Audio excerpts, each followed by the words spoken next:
Dear sisters and brothers, the theme on this 27th Sunday is faith and its importance in living our Christian lives. Jesus in his teachings has emphasized on many occasions the importance of faith to experience the power of God in our lives.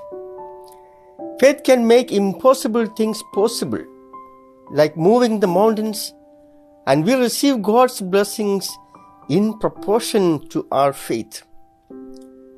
True faith is not something that we proclaim only through our words, but it is something that comes alive in and through our actions and through our obedience to the commands of Jesus.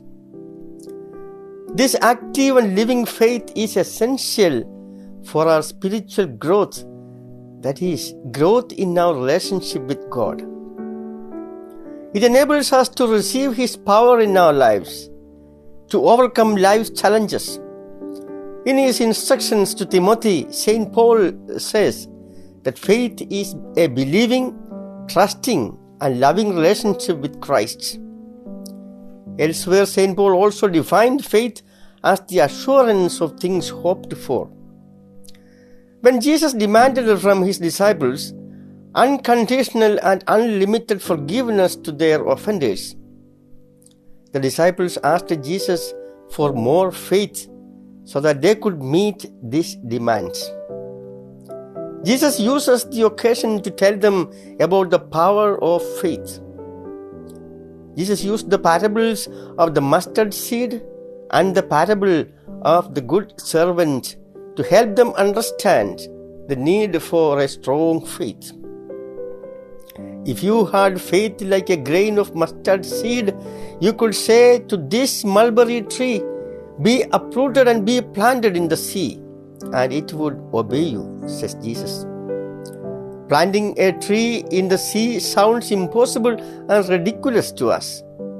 But using this metaphor, Jesus asserts and affirms that there is nothing impossible to God and there is nothing unavailable to the one who has faith. Faith implies three things. First of all, faith is trust. People have faith in their banks because their accounts are insured.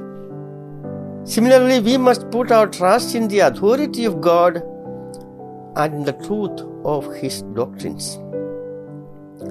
Faith is act of confidence and certainty, Hebrews 11:1. Secondly, faith implies a wholehearted acceptance of the values and principles of Christ.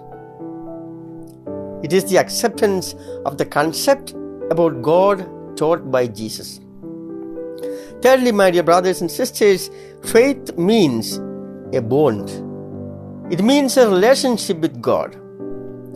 Jesus tells us that if we have a strong relationship with our Heavenly Father, we can do anything. No matter how weak our faith seems at times, it is an overwhelming power. Jesus did not ask the apostles to move trees or mountains, but rather He asked them to forgive their repentant brothers and sisters. Such a requirement also demands great faith.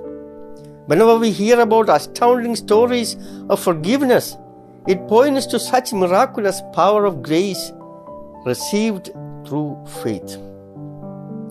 Jesus reminds us that it is not our greatness, but rather the greatness of God's power working through us that can move mountains. When a person through his or her faith is receptive to God's power, all things become possible. My dear brothers and sisters, Jesus invites us today to have an attitude of humility and unworthiness and say, "We are servants and deserve no credit." As servants, we should be concerned about doing our duties faithfully rather than looking for a reward or for special attention or for approval. God is the source of our strength and power. The stronger our relationship with God, the more will we be empowered to forgive others and to do good for them. Let us then ask the Lord to increase our faith and strive to live a life worthy of His disciples. And may God bless all of us in our efforts.